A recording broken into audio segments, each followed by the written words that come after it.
thank you for the faith and strength to win the day. Your words bring light, your power never dies and takes my fears away.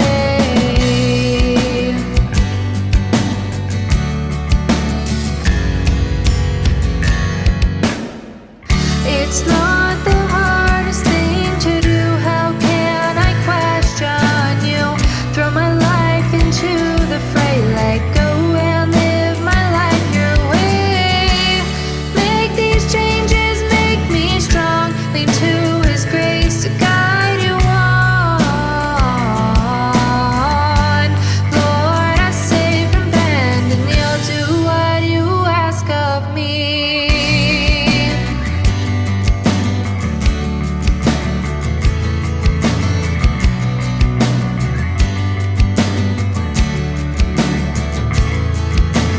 Speak these dreams to make me see and believe what you've got coming. Is it worth our time to fight your right to ask me to obey?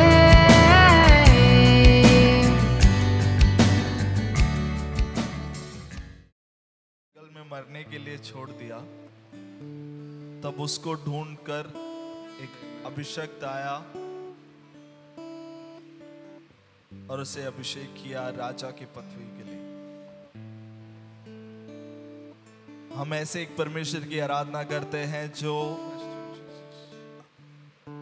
हम अकेले रहते तभी हमारे साथ रहने वाला परमेश्वर। जब लोग हमारे साथ रहने से पहले सोचते हैं, जब लोग हमारे साथ रहना है या नहीं ये मुनाफे के वजह से रहते हैं, लेकिन बाइबल में यिर्मयाह नबी की किताब में इस तरह लिखा है, माँ के पेट में होने से पहले मैंने तुझे जान लिया है।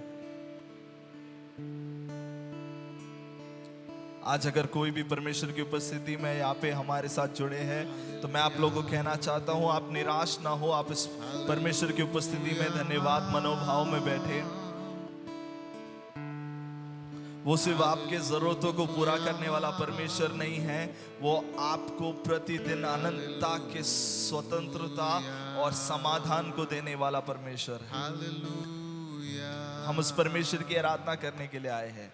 मैं चाहता हूँ अगले थोड़े समय आप आपके मुंहों को खोलकर उस परमेश्वर का धन्यवाद करें। कहे परमेश्वर ये अच्छा दिन दिया, इसके लिए हम तेरा धन्यवाद करते हैं। परमेश्वर ये अच्छे हमें एक हफ्ते हमें संभाले रखा है, इसके लिए हम तेरा धन्यवाद करते हैं। तूने एक हफ्ते हमें खाने दिया, इसके लिए हम तेरा धन्यवाद करते हैं।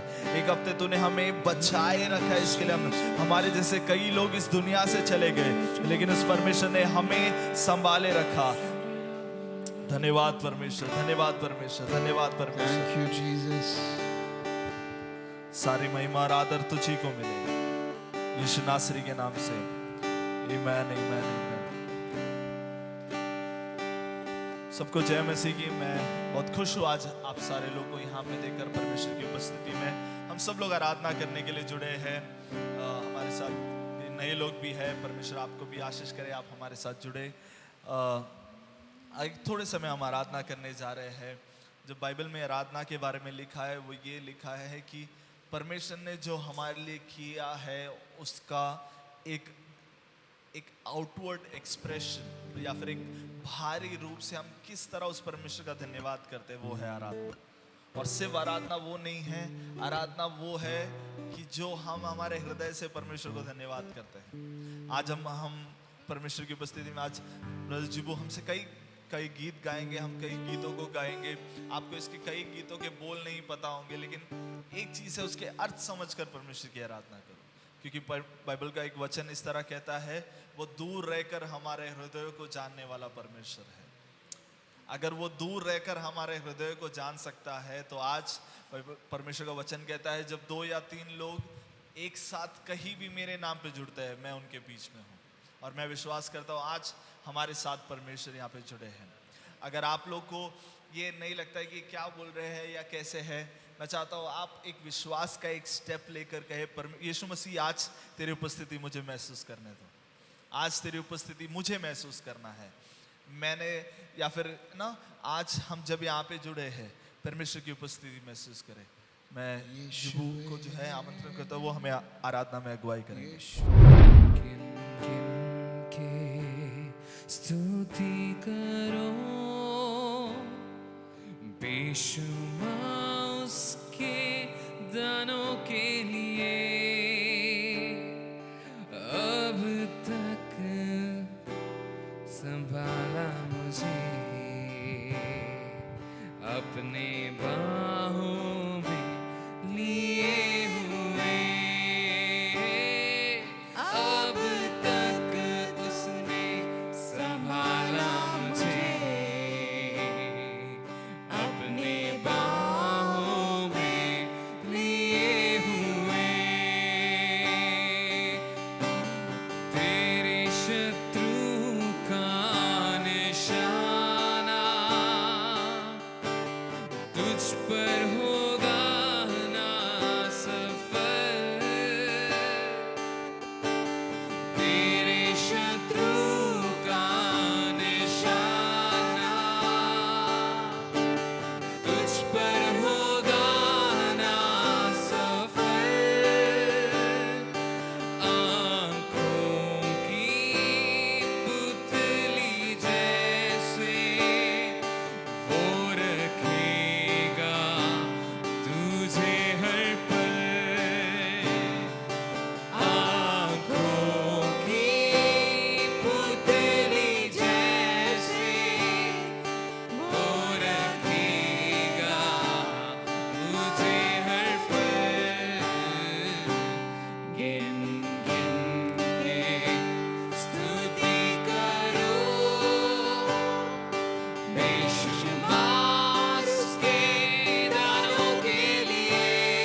तेरा प्यार है महान, तेरा प्यार है यहाँ।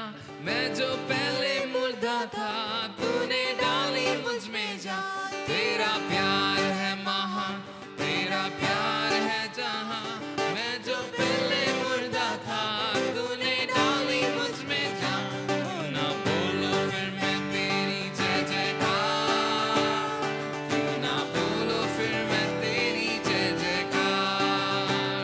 जय जयकार, जय जयकार, तूने मेरे लिए क्या कुछ ना किया।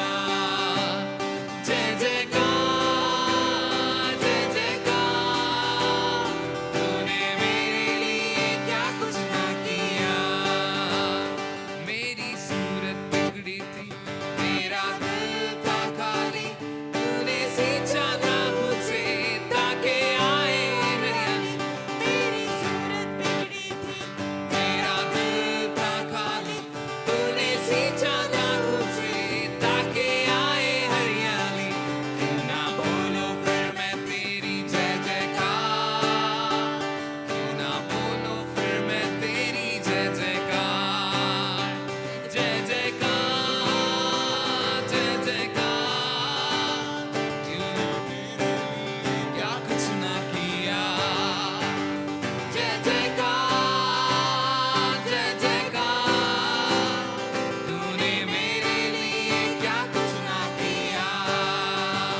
आवाज़ आ रही है आप सबको?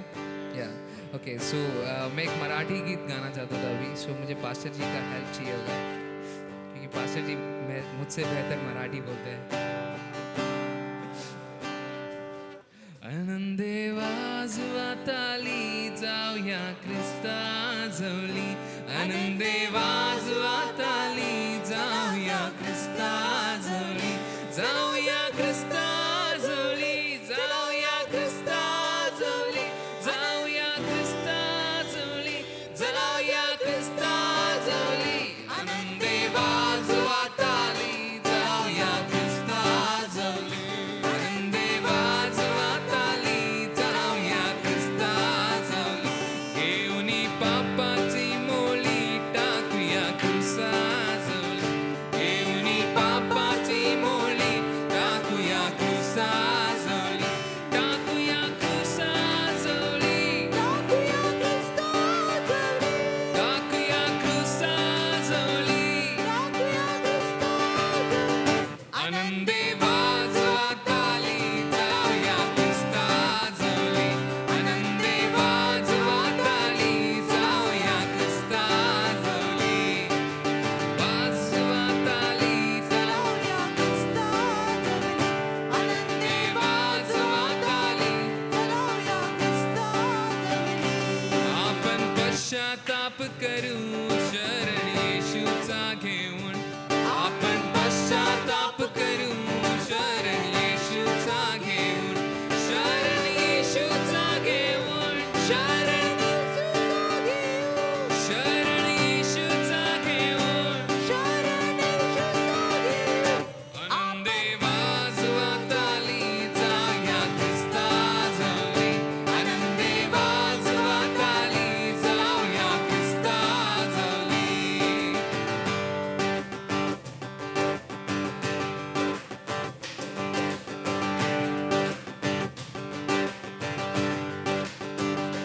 आनंदे वाजवत आली जाऊया ख्रिस्ता जवली, आनंदे वाजवत आली जाऊया ख्रिस्ता जवली.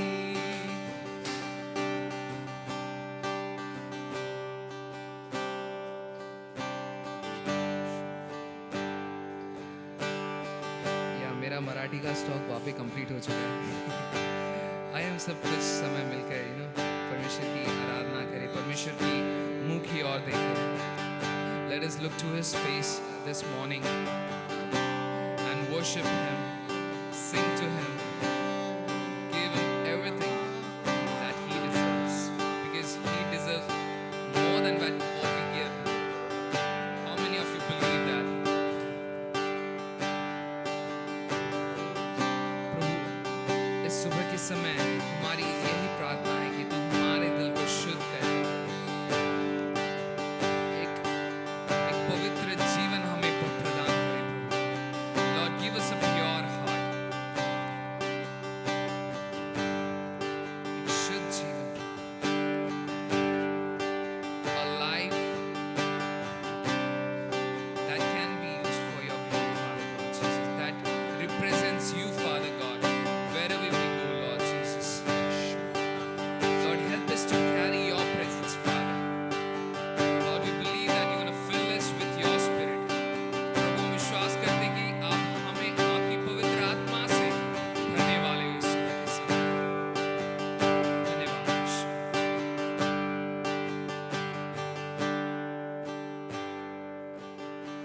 शुद्ध कर मेरा दिल, तू मुझे भीतर से पवित्र बना दे.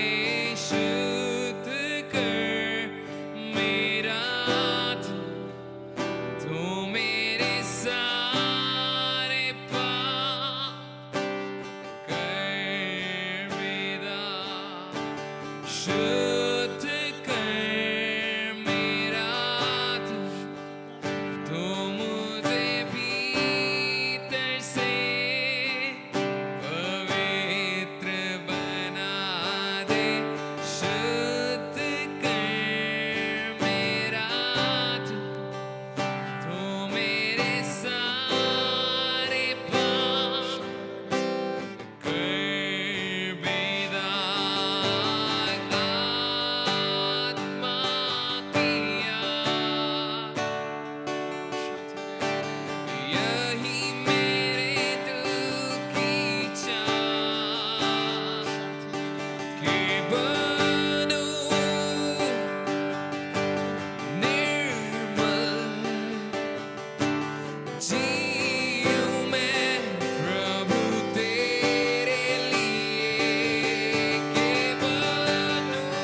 अपने बेटे को कब क्षमा करता है? जब वो बेटा एक्सेप्ट करता है कि वो एक पापी है, उसने कुछ गलत किया है। जब उसने एक्सेप्ट किया, इवन वाटिका में अगर परमेश्वर को हवा ने वो किया है, हवा ने बोला, सांप ने वो किया है, सांप की वजह से ये हुआ है,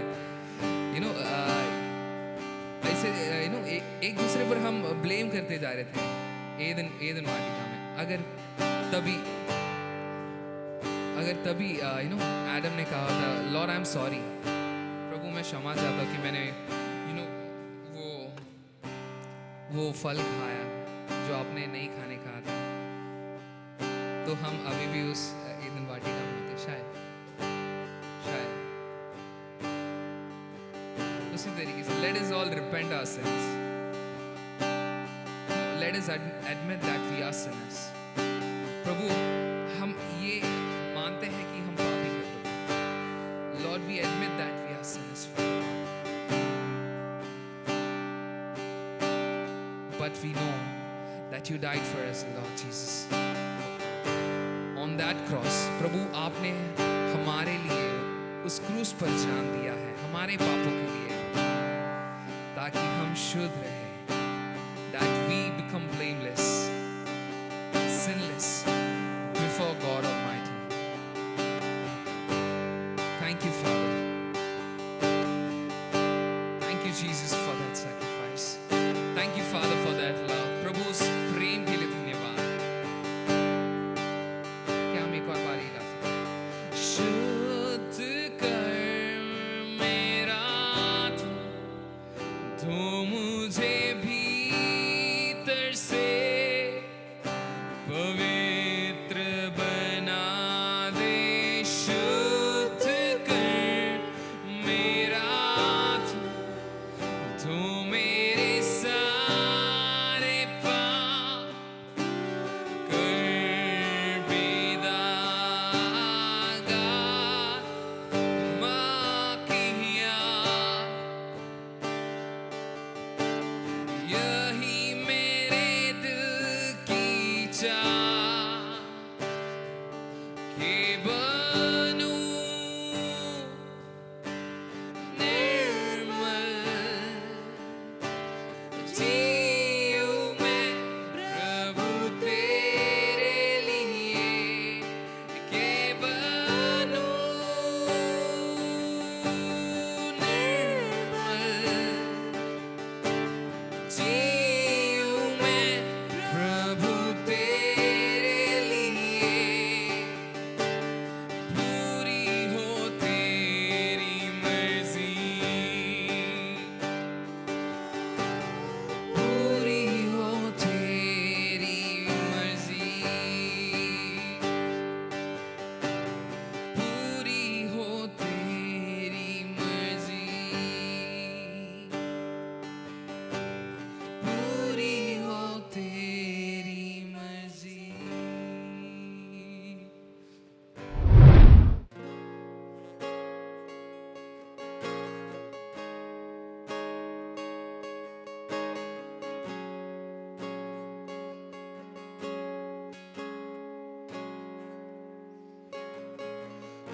ये कैसा प्यार है तेरा कि ऐसा तूने है किया। तेरा प्राण दे दिया ताकि जीऊं मैं सदा।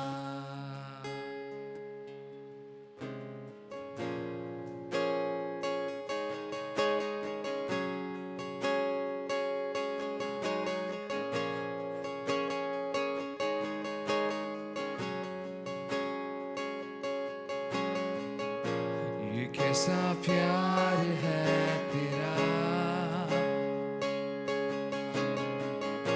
कि ऐसा तूने है किया। तेरा प्राण दे दिया ही जीऊं मैं सदा। शैतान को हरा दिया, पापों को जड़ से उखाड़ दिया, मुझे घेर लिया नए गीत से। अब मैं जी उठा नई शक्ति से, पीछे नहीं मुड़ूंगा, हार नहीं मानूंगा, बढ़ता रहूंगा संग तेरे। पीछे नहीं मुड़ूंगा, हार नहीं मानूंगा, बढ़ता रहूंगा संग तेरे।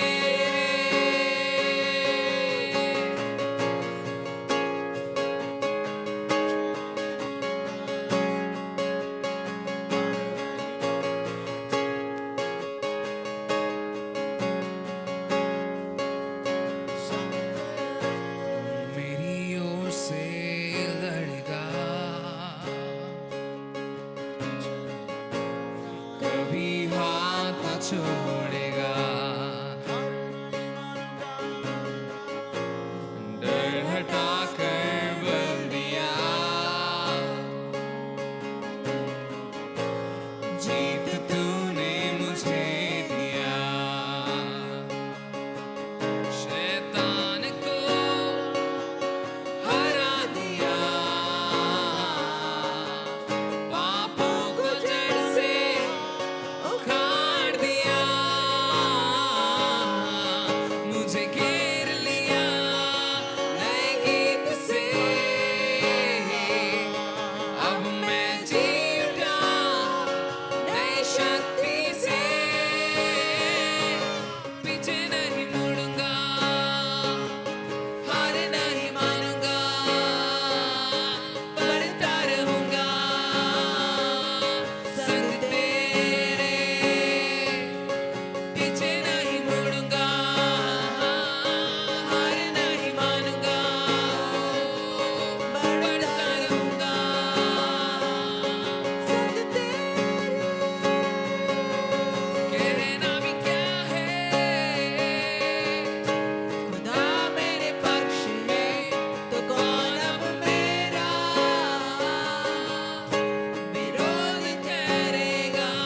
तो कहना ही क्या है, खुदा मेरे पक्ष में तो कौन अब मेरा विरोध ठहरेगा। कहना भी क्या है, खुदा मेरे पक्ष में तो कौन अब मेरा विरोध ठहरेगा। कहना ही क्या है, खुदा मेरे पक्ष में तो कौन अब मेरा विरोध ठहरेगा। पीछे नहीं मुड़ूंगा, हार नहीं मानूंगा, बढ़ता रहूंगा संग तेरे। पीछे नहीं मुड़ूंगा, हार नहीं मानूंगा, बढ़ता रहूंगा संग तेरे।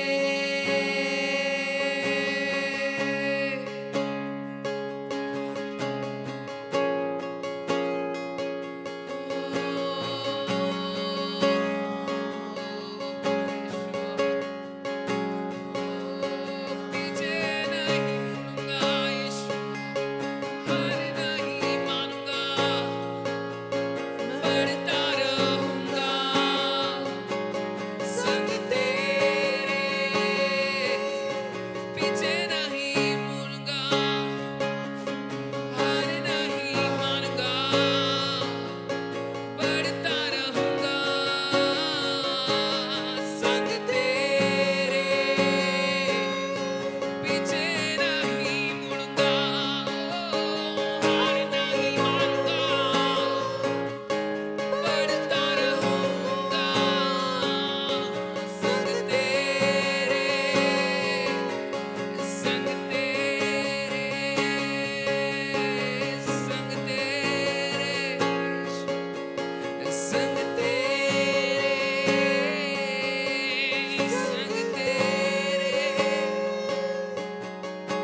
प्रकार कहता है कि भले परेशानी आए मेरी जिंदगी में, भले परेशानी कितने भी बड़े मेरी जिंदगी में आए, मैं पीछे नहीं मुड़ूंगा। कई बार जब परिस्थिति इतनी बड़ी हो जाती है, जब कठिनाइयां बड़ी हो जाती है, हम निराश हो जाते हैं। और कई बार हम ऐसे एक अवस्था में पहुंच जाते हैं, हम पूछते हैं मेरी जिंदगी में ये क्यों। और कई बार जब हम उस निराशा के उस अधीन हो जाते हैं,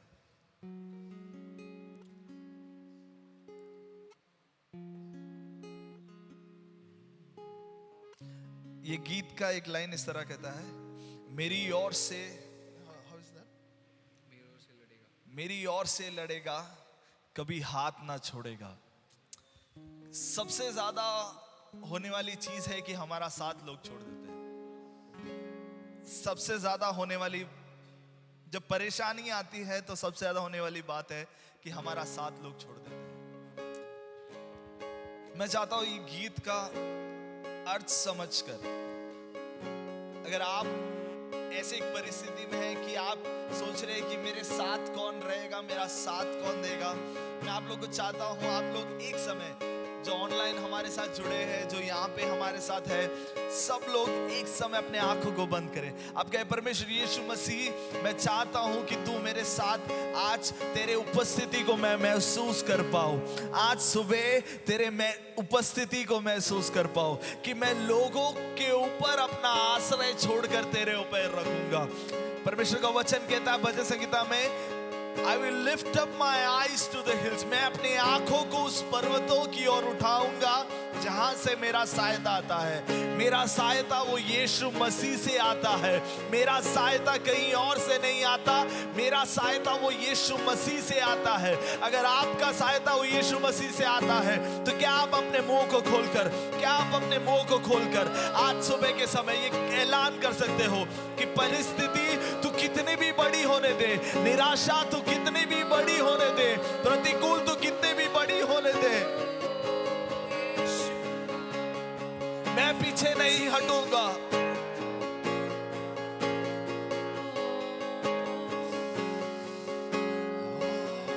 पीछे नहीं, हार नहीं मानूंगा, पीछे नहीं मुड़ूंगा, हार नहीं मानूंगा, बढ़ता रहूंगा, संग तेरे पीछे नहीं मुड़ूंगा। यीशुआ, हार नहीं मानूंगा, हार नहीं मानूंगा, बढ़ता रहूंगा, संग तेरे पीछे नहीं मुड़ूंगा, पीछे नहीं मुड़ूंगा, हार नहीं मानूंगा, बढ़ता रहूंगा, संग तेरे पीछे नहीं मुड़ूंगा, हार नहीं मानूंगा, बढ़ता रहूंगा। संग तेरे, संग तेरे। दूसरा राजा का पुस्तक उसका 6वां अध्याय में इस तरह लिखा है कि एक दिन एलीशा शूनेम में गया और वहां पे एक स्त्री थी। उसने कहा कि तू आकर मेरे घर पे खाना खा ले। और उसके बाद उसके 17 वचन में ऐसा लिखा है, उस स्त्री के पास बच्चा नहीं था, लेकिन अगले साल, क्योंकि वो एलीशा के लिए उसने घर दिया, वहां पे से लिखा अगले समय ये साल में अगले समय तुझे बच्चा होगा। और उसे परमेश्वर ने एक बच्चा दिया। उसके 19वें वचन, 18, 19 और 20 वचन में ऐसा लिखा है, बच्चा बड़ा हुआ और एक दिन वो अपने पिता के पास जा रहा था, तब उसने सिर पे एक दर्द महसूस किया और वो वहां पे मर गया। 20वें वचन में ऐसा लिखा है, उसके पिता ने उससे कहा कि तू इस बालक को लेके जाकर अपने माता के पास दे। और माता ने उसे, उस बच्चे को अपने गोदी में लिया और वो बच्चा वहां पे मर गया। 21वें वचन में ऐसे लिखा है, वो उस बच्चे को लेकर अपने उस एलीशा के घर, जिस एलीशा जहां पे था वहां पर उसने उस बच्चे को रखा, और उसके बाद वो एलीशा को ढूंढते चली गई। और गेहसी जो एलीशा का नबी था या एलीशा का डिसाइपल था, चेला था, उसने कहा कि सब ठीक है। तो उसने कहा हाँ ठीक है, मुझे सिर्फ एलीशा से मिलना है। और उसके बाद जब वो एलीशा से मिली, उसने कहा कि ये सब क्या है, क्या हो रहा है, ये सब क्यों हो रहा है, ये सारी चीजें उसने पूछा। उसके बाद ऐसा लिखा है, तो उसके 32 वर्स में से, when Elisha reached the house, there was a boy lying dead on the couch. जब एलीशा उस घर में पहुंचा तो वो बच्चा उस कटिए पर मरा पड़ा था। 33 वचन में ऐसा लिखा है, he went in, shut the door on two of them and prayed to the Lord. वहां पे ऐसे लिखा है, एलीशा ने दरवाजा बंद की, वो घर के अंदर गया, अब सिर्फ एलीशा और वो मरा हुआ बच्चा था। मैं आप लोगों को ये एक भाग से मैं आप लोगों को एक ही चीज बताकर हम जो है प्रार्थना में जाएंगे।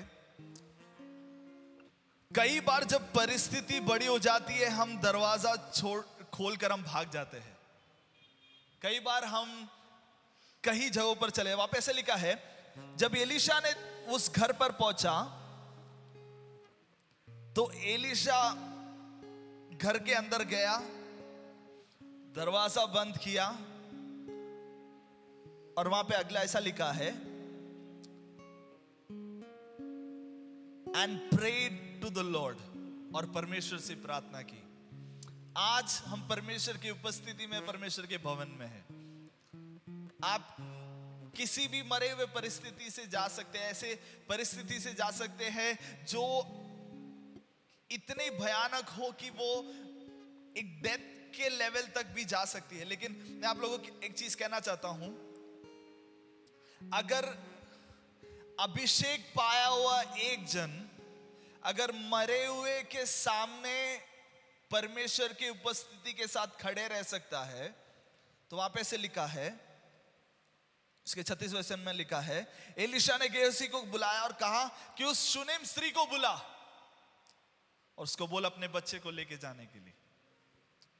देखो, अगर आज आप जब यहां पे जुड़े हैं, आज आप यहां पे आए हैं, परमेश्वर से कहे, परमेश्वर मैं जब आज मेरे घराने में जाऊंगी, या आज जब मैं मेरे घर पे जाऊंगी, या मेरे कंपनी में जाऊंगी, या मेरे जॉब कहीं पे भी जाऊंगी या जाऊंगा, मेरे अगर आपकी जिंदगी में ऐसे कोई मरे हुई परिस्थिति उस कहीं पे भी है, क्या परमेश्वर तेरे अभिषेक मेरे साथ है, उस अभिषेक को लेके जाकर मैं वहां पे जा ना, हम उस प्रार्थना, उस प्रेयर को वहां पे लेके जाएंगे। क्योंकि परमेश्वर वचन, बाइबल इस तरह कहता है, प्रार्थना एक ऐसी चीज है जो मनुष्य के भाषाओं में बात करने वाला नहीं, परमेश्वर के भाषाओं में। जब हम आज परमेश्वर की उपस्थिति में, आज जब हम यहाँ पे जुड़े हैं, हम भी शूनेम स्त्री की तरह रहेंगे कई मरे हुए परिस्थिति को लेकर। लेकिन जब एलीशा वहां पे पहुंचा, जब अभिषेक पाया हुआ एक जन वहां पे पहुंचा, आज जब हम अभिषेक पाकर हमारे घराने में वापस पहुंचेंगे, कई परिस्थितियों को बदले हुए हम देखेंगे। आइए अपने आंखों को बंद करें, हम परमेश्वर की उपस्थिति में। परमेश्वर ने हमें ये सुंदर अवसर दिया, इसके लिए हम तेरा धन्यवाद करते हैं परमेश्वर। हमारे घराने में, हमारे जीवन में कई मरे हुए परिस्थिति है, लेकिन हम वचन के आधार में ये चीज समझते हैं और ऐलान करते हैं कि जब हम अभिषेक पाए हुए, हम जब हमारे परिस्थिति में जाएंगे, कई मरे हुए परिस्थिति आने वाले दिनों में जीवित हो जाएंगे। कई मरे हुए अवस्था हमारे घराने में, कई झगड़े, कई वाद विवाद, कई बातों में आने वाले क्लेश, कई विश्वास के विश्वास के विरोध काम करने वाली चीजें, सारी चीजें दूर हो जाएंगे। तूने हमारी प्रार्थना सुना, इसके धन्यवाद यीशु नासरी के नाम से। आमीन, आमीन, आमीन। हालेलुया। परमेश्वर के नाम की स्तुति हो। इस सुंदर अवसर में खुदान परमेश्वर ने हम सारे लोगों को ये मौका दिया, इसके लिए मैं परमेश्वर का धन्यवाद करता हूँ। आज हमारे साथ यहाँ पे जुड़े हुए सारे लोगों को मैं स्वागत करता हूँ और ऑनलाइन भी हमारे साथ जुड़े हुए सारे लोगों को मैं स्वागत करता हूँ। परमेश्वर आप सारे लोगों को आशीष करे। विशेष करके आज हमारे साथ दो नए लोग हैं। हम आपको क्या आप खड़े हो सकते हैं? हमारे ऑनलाइन लोग आप लोग को देख नहीं सकते, लेकिन हम आपको कलीसिया में स्वागत करना चाहते हैं। परमेश्वर आपको आशीष करे, हमारे कलीसिया में आप आए। Thank you for coming. परमेश्वर आपको आशीष करे। हम विश्वास करते हैं और ये ऐलान करते हैं कि आज आप जब हमारे कलीसिया में आए, जो समाधान हमने महसूस किया है, जो आशीष को हमने महसूस किया, आप आने वाले दिनों में महसूस करेंगे। आमीन। परमेश्वर आपको आशीष करे। बैठ जाए। आमीन। Thank you. जल्दी हम लोग एक वचन की ओर जाएंगे और मैं विश्वास करता हूँ परमेश्वर हमें तृप्त कर भेजेगा। आमीन। जब हम जीवन में देखते हैं तो हमें लगता है कि हमारे जीवन में खाना है, घर है, तो सब कुछ है। तो मुझे लोगों ने शायद बचपन में सिखाया होगा कि आपको प्रार्थना करना इसलिए होगा क्योंकि आपकी जीवन की ज़रूरत को पूरा करने के लिए परमेश्वर चाहिए। जब मैं नास्तिक लोगों से बात करता हूँ तो उन्हें वो कहते हैं कि तुम्हारे जीवन की वीकनेसेस जो होती है, कमज़ोरी जो होती है, वो कमज़ोरी है करके तुम्हें भगवान की ज़रूरत है। तो वो अंडरस्टैंडिंग है उनका। कमज़ोरी तो सबका है, राइट। तो हम हमारे जीवन में कमज़ोरी, कमी है करके हम परमेश्वर की आराधना नहीं करते हैं। वो पूर्ण है इसलिए हम उसकी आराधना करते हैं। इट डजंट मैटर कि हम में कितना अच्छाई है, बुराई है, कितनी कमज़ोरी है, कितनी बड़प्पन है, वो परिपूर्ण है। आवर गॉड इज कंप्लीट, इसलिए हम उसकी आराधना करते हैं। अगर आपने यहाँ पर अपने लिए आया है तो आज वो सोच बदलना है कि ये यहाँ पर हम अपने लिए नहीं आए हैं, हम परमेश्वर के लिए आए हैं। यहाँ पर जो हम कलीसिया चला रहे हैं किसी संस्था के लिए या पास्टर के लिए या किसी रिलीजियस इंटेंशन या किसी कल्चर के लिए, किसी भाषा के लोगों के लिए नहीं कर रहे हैं। ये हम इसलिए कर रहे हैं क्योंकि हम परमेश्वर की उपस्थिति को इस शहर में होस्ट करना चाहते हैं, क्योंकि वो सबसे महत्वपूर्ण है। क्योंकि ये हम जानते हैं कि वही सोल्यूशन है। वो क्या है? Is the ultimate solution. आमीन। तो मैं क्या कह रहा था कि हमें लगता है कि हमें परमेश्वर की ज़रूरत नहीं, हमें लगता है कि मसीह यीशु की ज़रूरत हमें नहीं है। क्यों? क्योंकि हमारे पास खाने को खाना है, हमारे पास रहने को घर है, नौकरी है। जब कोविड में हम जिंदा बचे हैं, हमें कहीं कुछ प्रॉब्लम नहीं, हमारी देखभाल हो चुकी है, तो हमें लगता है कि यार ये गॉड नहीं तो भी ये सब हो सकता है। लेकिन आज पवित्र आत्मा ये कह रहा है, भले ही सब कुछ है लेकिन और भी चीज़ें हैं जो परमेश्वर आपको देना चाहता है, उसकी आपको भनक नहीं है क्योंकि आप परमेश्वर से उतने करीब नहीं है। There are so many things that is more on offer. मतलब हमारे जीवन में हमारी ज़रूरत के लिए, हमारे जीवन में हमारी आत्मा की ज़रूरत के लिए, हमारी अनंत काल के लिए बाकी सारी इतनी चीज़ें परमेश्वर ने तैयार रखा है। मानो कि एक पिता अपने बेटे के लिए बहुत सारी चीज़ें तैयार रखा है, लेकिन बेटा सिर्फ आके पार्ले जी खा के जाता है। उसे लगता है कि मेरा पेट भर रहा है, लेकिन बाप कहता रहे थोड़ा सा दाएं मोड़ लिया होता तो उसने देखा होता कि उसके लिए नई बाइक थी। मैं ये नहीं कह रहा कि नया बाइक है, बट क्योंकि वो पिता से उतने क्लोज नहीं है, उतने करीब नहीं है, वो ये नहीं जान पा रहा कि पिता ने उसके लिए क्या क्या तय करके रखा है। राइट? समझ में आ रहा है? क्योंकि हम उस परमेश्वर यीशु मसीह के साथ उतने करीबी रिश्ता नहीं बना रहे हैं, हम ये समझ नहीं पा रहे हैं कि वाकई में ये पिता इतना अच्छा है। तो ये कलीसिया का मेन उद्देश्य क्या है? मुझे और आपको उस परमेश्वर के करीब ले आना, हम परमेश्वर यीशु मसीह के चाहते बनना, ये मेरा मुख्य उद्देश्य है। यहाँ पर हम किसी धर्म की परिवर्तन या किसी का नामकरण करने के लिए नहीं आए हैं। हम किसी को ये आदमी बुरा है या ये कलीसिया बुरा है या ये वर्ल्ड व्यू बुरा है, हम ही सच्चा है, ये कहने के लिए नहीं आए हैं। हम किसके लिए आए हैं कि आपके जीवन का सोल्यूशन एक ही है, उसका नाम है यीशु मसीह। और आपको उस यीशु मसीह के करीब रहना है। सिर्फ क्रिश्चियन होने से या नाम लिजन इब्राहिम होने से आप परमेश्वर के चाहते नहीं बनते हैं। Right? So what is my desire? हमारे कलीसिया का उद्देश्य क्या है कि हमारे कलीसिया के योद्धे, the soldiers of our churches, be closer to Jesus, right? तो ये हमारा उद्देश्य है। क्यों? क्योंकि परमेश्वर ने हमारे लिए काफी सारे चीजें रखा है। आप अपने जीवन को अगर आप देखेंगे 6 महीने पहले जो आपकी आत्मिक स्थिति थी, जो आप परमेश्वर यीशु मसीह के बारे में समझ पाए थे, क्या आप आज उससे बेहतर समझ पाए हैं क्या? ये एक सवाल हमेशा आपको पूछना है। हमारे कलीसिया की शुरुआत में कैसे था वैसे ही अभी है क्या, या बदलावट हुआ है क्या? अगर बदलावट नहीं हुआ है तो प्रार्थना करने का समय आ गया। हमारे जीवन में अगर आपको 6 महीने में बदलावट नहीं समझ आ रही है, आपकी प्रार्थना में बदलावट नहीं समझ आ रही है, आपकी पवित्रताई में बदलावट नहीं समझ आ रही है, तो मतलब आप बढ़ रहे नहीं है। मतलब मसीह में बढ़ना अगर है तो आपको समझ आएगा कि जीवन बदल रहा है। अगर नहीं बढ़ा इसका क्या मतलब है? कहीं ना कहीं आप पीछे हट रहे हैं, स्टैग्नेंसी नहीं है। आप अगर ऐसे ही जाएंगे 1 साल के बाद आप मसीह से काफी दूर हो जाएंगे। एक चेतावनी है, दिस इज अ वार्निंग। तो क्या है, हम हर दिन ये प्रयास करेंगे कि परमेश्वर मुझे तेरे करीब और आना है, राइट? आइए हम अपने ध्यान को एक लूका का सुसमाचार 7वें अध्याय में ले जाएंगे और प्रार्थना पूर्वक एक छोटा सा संदेश को समझने की कोशिश करेंगे। और हम प्रार्थना करेंगे कि परमेश्वर ये वचन जो है ना केवल लूका के सुसमाचार में रह जाए, परंतु मेरे जीवन में सुसमाचार बनकर। ये सुसमाचार क्या है? शुभ संदेश, अच्छी मैसेज, राइट? सो यहाँ पर यीशु मसीह के बारे में हमारा प्रचार में सबसे मुख्य आदमी, हमारे कलीसिया का सबसे प्राइम आदमी यीशु मसीह है।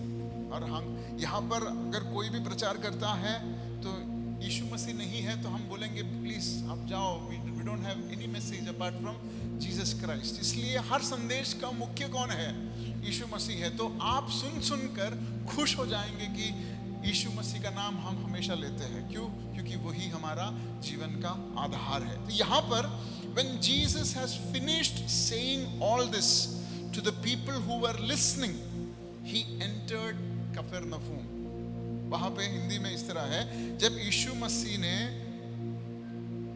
जो लोग सुन रहे थे उनको बातें बताकर खत्म किया तो वो कफरनहूम चले। यहाँ पे प्रचार में कह सकता हूँ जनरली, लेकिन सब लोग सुनना जरूरी नहीं है। सब लोग क्या सुनना जरूरी नहीं है। मैं यहाँ पे बोल रहा हूँ, आवाज आपके कान तक आ रही है, लेकिन सुनना आपकी जिम्मेदारी है, वो आपकी चॉइस है, राइट?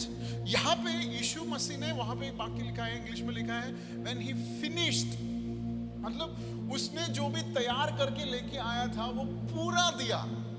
किनको दिया? जिन्होंने सुना। तो हमारे जीवन में परमेश्वर यीशु मसीह जो हमारे लिए तैयार करके लेके आया है वो हम अधूरा क्यों पाते हैं? क्योंकि हम पूरे सुनते नहीं हैं। हम लिमिट करते अपने आप को कि मैं नहीं सुनना चाहता, या इतना काफी है मेरे लिए। और परमेश्वर जो है उसने जो पूरा बना के लेके आया पूरा बांट नहीं पाता। लेकिन यहाँ पे एक क्राउड दिखता है जो सुनने के लिए एकदम तैयार था। और क्योंकि वो सुनने के लिए एकदम तैयार था, परमेश्वर ने जो भी तैयार करके लेके आया फिनिश्ड। इसलिए होली स्पिरिट लिखा है ना, he finished everything because they were listening. See, this is the beauty of our God. हमारा परमेश्वर की अच्छाई ये है कि वो हमारी जरूरत के हिसाब से, हमारी तैयारी के हिसाब से, हमारे भूख के हिसाब से वो देता है। अगर आप यहाँ पर बैठेंगे बस हो गया, तो आप इसके आगे कितना भी बड़ा मैं प्रचार करूं आपको कुछ फायदा नहीं होने वाला। लेकिन आप यहाँ पर बैठेंगे, भले ही आप पहले बार आए हैं, मैं नहीं समझ पा रहा कि पास्टर क्या कह रहा है, लेकिन मैं समझना चाहता हूं, मैं चाहती हूं मुझसे तो बात कर। इस चाहत के साथ अगर आप यहाँ पर अभी इसी वक्त हैं, आप जब यहाँ से जाएंगे, जो आज परमेश्वर ने आपके लिए पूरा लिखा था, पूरा ट्रांसफर होने के बाद ही जाएंगे आप।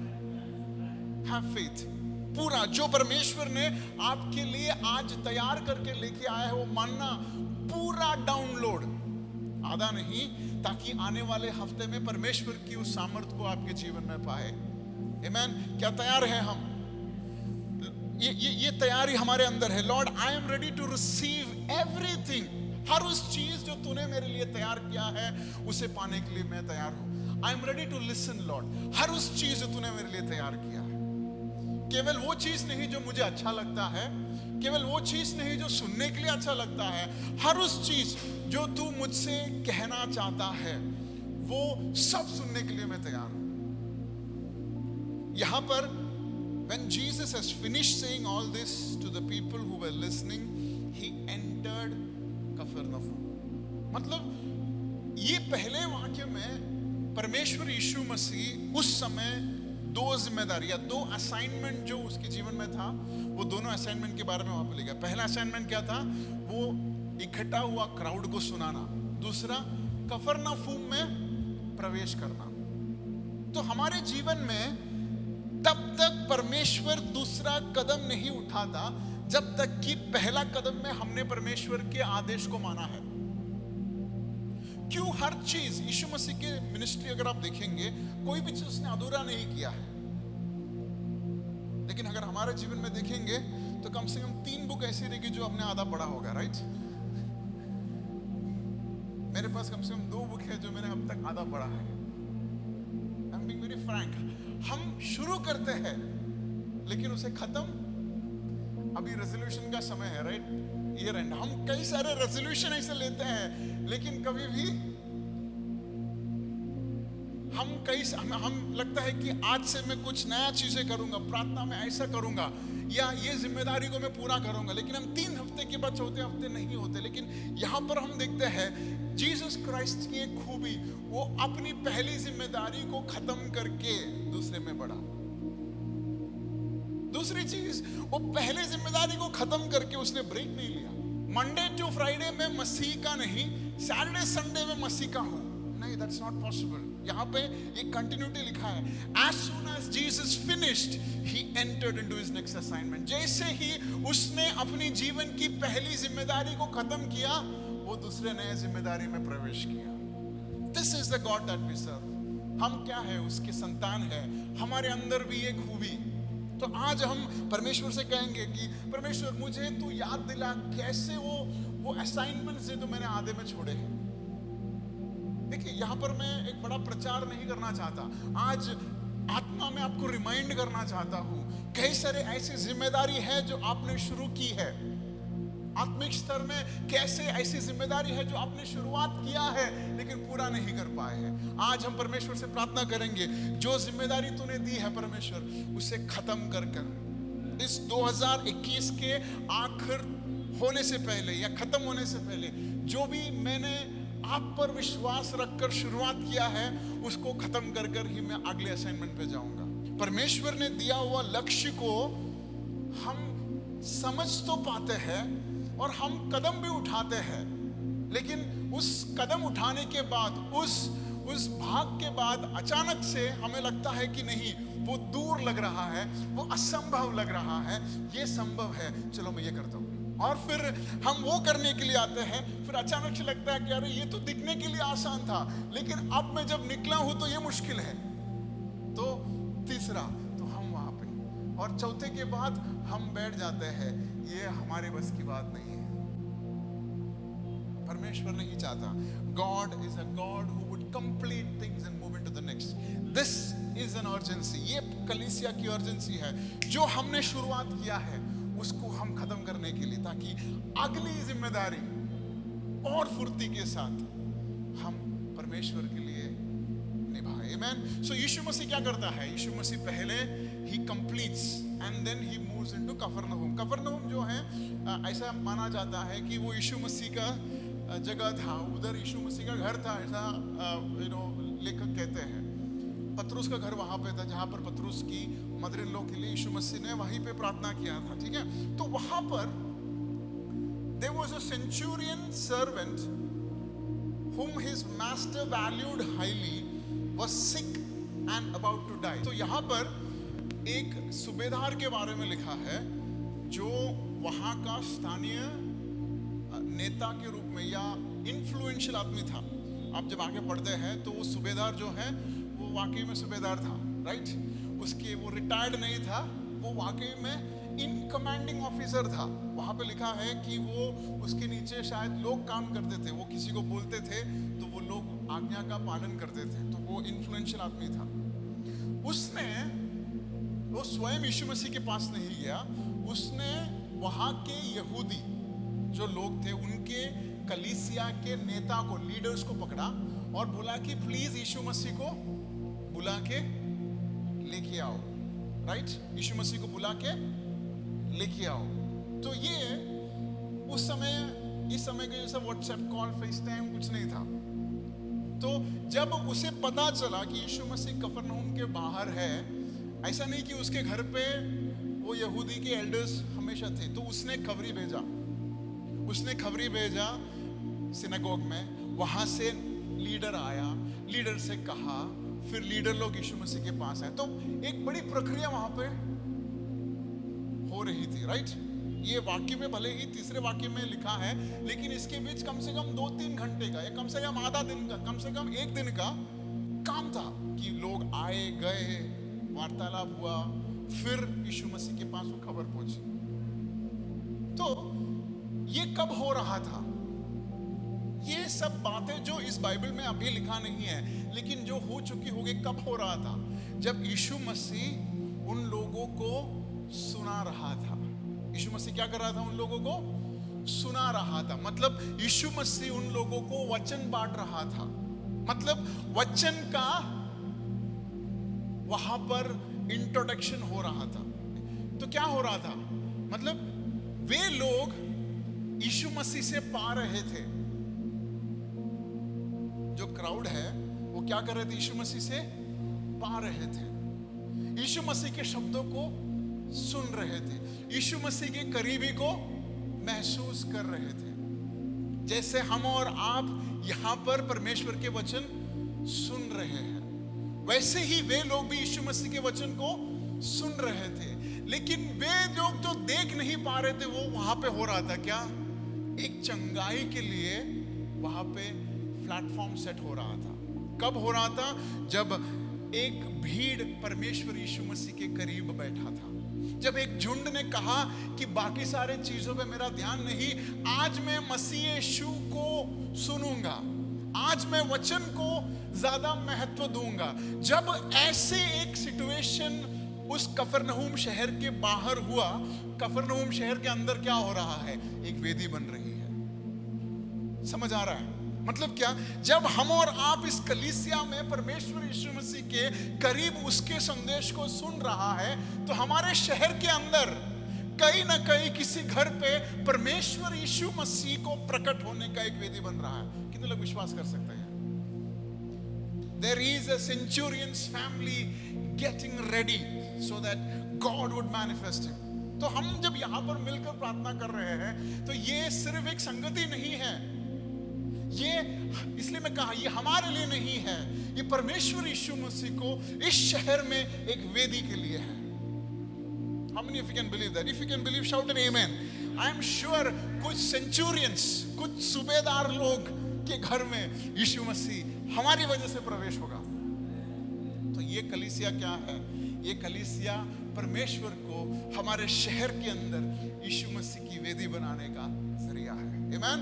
तो ये वचन जब बांट रहा था, तो सेंचुरियन, उस सूबेदार ने क्या किया? उस सूबेदार ने सिनेगॉग से यहूदियों को बुलाया और यहूदियों ने जाके यीशु मसीह से मिला। और क्या कहा? वहां पे लिखा है 4वां वाक्य, When they came to Jesus, they pleaded earnestly with him, This man deserves to have you do this.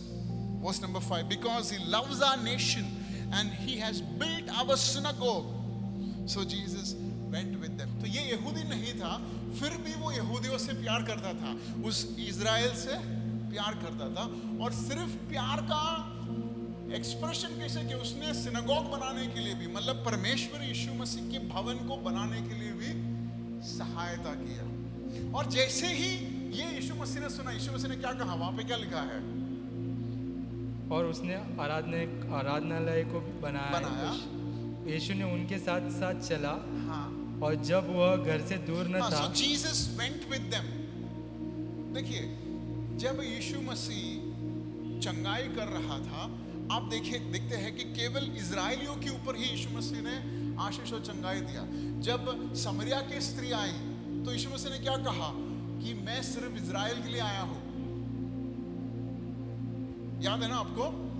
तो यीशु मसीह ने अपने जीवन में केवल इज़राइल के लिए आया, और हमारी ये जिम्मेदारी है कि हम वो सुसमाचार बाकी देशों में ले जाए।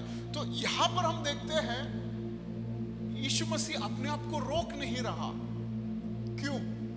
एक, क्योंकि उसकी गवाही क्या थी? वो इज़राइल से प्यार करता था। दूसरा, he built synagogue. See, there's a very clear-cut principle to attract God's attention. Love His nation, build His synagogues. Easiest way to attract the attention of God. Build, don't destroy, don't break. Build and love. यीशु मसीह क्यों गया? दास के लिए नहीं गया, सूबेदार के लिए गया। हेलो, समझ आ रही है आपको? तो यीशु मसीह की आशीष कौन पाने वाला है? सूबेदार नहीं पाने वाला, उसके दास पाने वाला। लेकिन क्यों? क्योंकि उसका मालिक जो है वो धर्मी था। हमारा कौन है? हमारा मालिक कौन है? यीशु मसीह, राइट? तो ये मायने नहीं रखता कि हम कितना अच्छा है बुरा, हमारा मालिक कैसा है। So God is trying to say, it doesn't matter what you are thinking now. If you are really abiding by the Master, then His presence can automatically attract you. तो आज हमें ये समझना है कि हमारा मालिक कौन है, क्योंकि उस सेवक का मालिक वो सूबेदार था। यीशु मसीह को आने में कोई दिक्कत नहीं थी। आज मैटर करता है हमारे घरों का मालिक कौन है। The perfect master is Jesus alone. क्या हमारे बिजनेस का मालिक वो है? क्या हमारे जीवन का मालिक वो है? क्या हमारे परिवार का मालिक वो है? अगर वो हमारे परिवार का मालिक है तो हम क्या देखते हैं? Automatically. So, what am I trying to say? It's time that we change the ownership. हमारे जीवन का master, let not money be the master. इस कलीसिया का master कौन होना चाहिए? यीशु मसीह होना चाहिए। पैसा नहीं, pastor नहीं, या कोई डॉक्टर नहीं, कोई ट्रेडिशंस नहीं। कौन होना चाहिए? Jesus Christ. हमारे परिवार का मुख्य कौन होना चाहिए? Who should be the master? Jesus alone. 7वें अध्याय के पहले वाक्य में हमने क्या देखा? यीशु मसीह उनसे बात कर रहा था, शब्द से बात कर रहा था। तो ये तो जो तैयारी वहां पर दिखाई दी, वो तैयारी जो है इस सेंचुरियन सरदार के मन के अंदर एक प्रेरणा डालती है कि परमेश्वर का शब्द काफी है। क्या मतलब हुआ? हम जब यहाँ पर विश्वास के साथ एक दूसरे कुर्सी पर हाथ रख के प्रार्थना किया, या जब हम यहाँ पर वचन बांटते हैं, तो ये रेवलेशन जो है ये पवित्र आत्मा किसी और के हृदय में डालता है, ताकि वो वचन को रिलेट कर पाए और परमेश्वर की सादगी जो हमने यहाँ पर अनुभव किया है उस घरों पे भी परमेश्वर का अनुभव हो। जो कि इन लोगों ने परमेश्वर यीशु मसीह के वचन को सुना। वहां पे सूबेदार के मन के अंदर एक नया रेवलेशन, तू मुझे यहाँ पर आने की जरूरत नहीं, तू हाथ लगाकर इसके लिए प्रार्थना करने की जरूरत नहीं, तेरा वचन काफी है। तो ये बदलावट कैसे होगा? जब हमारा विश्वास उस तट पे आएगा, तो हमारा वचन सुनने वाले लोग परमेश्वर पर विश्वास करेंगे। यहां पर यीशु मसीह ने जो वचन 7वें अध्याय के पहले वाक्य में जो वचन से बात किया, वही वचन सूबेदार के जीवन में, भले ही सूबेदार उस मीटिंग में नहीं था, he was not in that meeting, right? But he is saying, आपको आने की जरूरत नहीं। जिस तरह आपने कफरनहूम के बाहर बात किया, ऐसे आप बात करो। Just speak a word, आप वचन बात करो। और यीशु मसीह क्या देखता है? यीशु मसीह उसके घर पे गया ही नहीं। यीशु मसीह मुड़ा और कहा कि ये विश्वास मैंने इज़राइल में भी नहीं देखा, ये विश्वास मैंने इज़राइल में भी नहीं देखा। The men who had being sent, returned to the house and found the servant well. जो दास यीशु मसीह के पास गया, बोला आपको आने की जरूरत नहीं, आप सिर्फ कहो, और यीशु मसीह ने वहां कहा भी नहीं। यीशु मसीह ने मुड़ा और कहा ये देखो विश्वास। तो चंगाई कब हुई? जब सूबेदार ने कहा वचन भेजो, चंगाई हुई। यहां पर यीशु मसीह को हाथ रखकर प्रार्थना करने की जरूरत नहीं पड़ा, आज्ञा देने की जरूरत नहीं पड़ा, किसी को भेजकर रुमाल देने की जरूरत नहीं पड़ा। यीशु मसीह ने कुछ बोला ही नहीं वहां पे, चंगा हो या प्रार्थना कर कर पानी देने की जरूरत नहीं। क्या किया वहां पर? यीशु मसीह ने मुड़ा और कहा कि मैंने उसका विश्वास देख लिया है। मतलब स्वर्ग ने उसका विश्वास देख लिया है। कब देख लिया? जब उसने कहा। तो आज ये वचन से परमेश्वर क्या हमसे कह रहा है? अगर आपके विषय पास्टर जानते नहीं जानता, it is irrelevant, it doesn't matter. क्या आपका विश्वास इस तट पर है?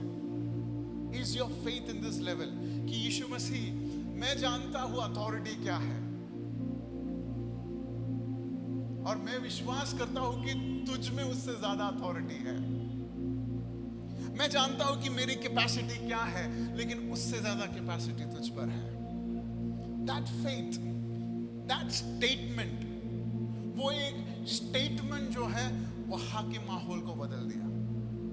I pray that our church will have such statements. हमारे जीवन में, हमारे कलीसिया में, हमारे घरों में ऐसे स्टेटमेंट्स घूमेंगे कि परमेश्वर, कोई आकर प्रार्थना करने की जरूरत नहीं, मैं विश्वास करता हूं और स्वर्ग हमारे विश्वास को देखकर काम करेगा। This is what happened. They returned. वे गए और देखा कि उस सेवक ने चंगाई पाई। उसकी वजह से क्या हुआ होगा? उस घर पे आनंद मची होगी, उनका विश्वास और बढ़ गया होगा, उस सेवक का विश्वास बढ़ गया होगा, जो वापस आया पूरे घराने का विश्वास बढ़ गया होगा। क्यों? क्योंकि एक मास्टर, एक ने निर्णय लिया। तो आप, अगर आपके घर पे 10-20 लोग हैं और आपको लगता है कि ये लोग विश्वास नहीं करेंगे, एक का विश्वास, आमेन, एक का विश्वास is more than enough to change things. आइए हम अपनी आंखों को बंद करें और प्रार्थना करें कि इस विश्वास के लिए हम प्रार्थना करें। हम पिछले दिनों में भी विश्वास के बारे में सीखा। It's time that we up our faith. हमारे विश्वास को उठाकर अगले तट पर ले जाने की बहुत बड़ी जिम्मेदारी परमेश्वर ने हमें दिया। उस सूबेदार ने विश्वास का कुछ शब्द कहा, उसके अंदर अविश्वास का शब्द नहीं बाहर निकला। उसने कहा विश्वास से, सारे अविश्वास के शब्द हमारे घरों से, हमारे जीवन से, हमारे बुद्धि से, सारे अविश्वास के शब्द यीशु मसीह के नाम में निकल आए, निकल बाहर यीशु मसीह के नाम में। एवरी वॉइस ऑफ अनबिलीफ निकल आए यीशु मसीह के नाम में। सिर्फ विश्वास के शब्द। बाइबल में कहता है कि ज़बान में जीवन है। The words carry life. If that is true, words will carry faith. Let's declare that. आज जो आपके लिए असंभव है, जो आपको लगता है कि केवल यीशु मसीह से ही संभव है, आप क्या कहेंगे? परमेश्वर, तुझे आने की भी जरूरत नहीं, तू एक बार कह। You just speak a word, Lord, and this is going to change. सालों से हम कोशिश कर रहे हैं, सालों से, पूर्वजों से हमारा परिवार इससे जुड़ रहा है, लेकिन आज इस शब्द के आधार पर मैं विश्वास के साथ ये ऐलान करता हूं, परमेश्वर एक दफा, for once would you please speak, I trust you. मैं विश्वास करता हूं आने वाले दिनों में इस शब्द के आधार पर परमेश्वर हमारे जीवन में बड़ी गवाही लेके आएगा। Father, I release great faith over everyone. सारों के ऊपर एक बड़ा विश्वास को मैं उंडेलता हूं, ताकि असंभव चीज जो हमारे जीवन में हमें अब तक लगा, वो संभव होने के लिए हम प्रार्थना करते हैं। जो चीज हम दर्द के साथ देखकर बाहर आए थे, यहाँ पर जब हम वापस लौट के जाते हैं खुशी के साथ, आनंद के साथ, परमेश्वर की अभिषेक को पाकर, परमेश्वर की आशीष को पाकर बैठा हुआ हम देखना चाहते हैं। परमेश्वर ये हमारे लिए असंभव है, लेकिन हमारा परमेश्वर के लिए संभव है। तूने हमारा प्रार्थनाओं को सुना, इसलिए धन्यवाद। यीशु मसीह के नाम में आमीन, आमीन। परमेश्वर आप सबको आशीष करे।